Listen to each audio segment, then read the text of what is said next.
All right, folks, it's Matt with On Trail Training back for another tailgate talk. Today, we're going to talk a little bit about differentials and torque bias and what that means for us off-roading. What's a differential do? A differential allows differential action to happen. As I go around a turn, that inside tire is taking a slightly shorter path than the outside tire, so that differential allows those to turn at a different rate. What's that mean for us off-road? This can cause us some issues if we don't manage it properly. A lot of times where I see this come up is when we get into a situation called cross-axle articulation. My front axle, I go through a little mogul section, articulates this way, while the rear is kind of articulating this way. These top two tires have good contact, have good resistance to them. These bottom two down here, kind of down in the ditch, struggle for traction, but all the power dumps to that and the vehicle stops moving forward. What I see a lot of people do is add some gas, start rocking the thing. We're building a tremendous amount of shock load into those axle shafts and into those differentials. I can manage this a couple of different ways. One, I could be using some sort of locking differential, either mechanical, which stays locked until there's enough twisting difference between the two tires for that mechanism to separate and allow the wheels to move at a little different rate. I could use a selectable locker where I can hit a button and it mechanically locks that differential together, putting equal pressure and equal force to both tires all the time. I could be using a spooled differential, locked 100% of the time. You run into a lot of issues with those, very hard on components. I may rely on a limited slip differential. We have a couple little clutch packs typically on the outside of the differential that create some of that back pressure.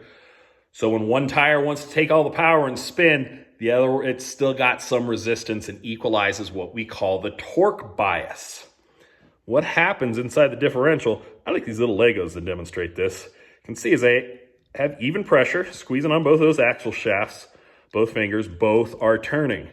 Now I get into that light situation where this wheel gets up high and this wheel gets down into the hole, and that lower one steals all my power. The torque bias has gone to this wheel with the least amount of resistance. So I could rely on maybe a traction control system. What that's going to do is sense that, okay, this wheel isn't spinning. This wheel's spinning at 3 miles an hour. I've got 17% throttle input. That means I need to apply 24% brake pressure to this to equalize the pressure and allow this uphill wheel to turn again. This is what we call torque bias. The bias is now equalized between both, and my vehicle gets rolling again. I use a technique. I drive an older truck. It doesn't have any sort of traction control. I do have lockers in it, but I very rarely use them. I'm much more partial to a technique called brake throttle modulation, where essentially what I am doing is I'm driving through an obstacle set is I am turning that traction control on full power the whole way I go through by adding brake pressure as I drive through the obstacles.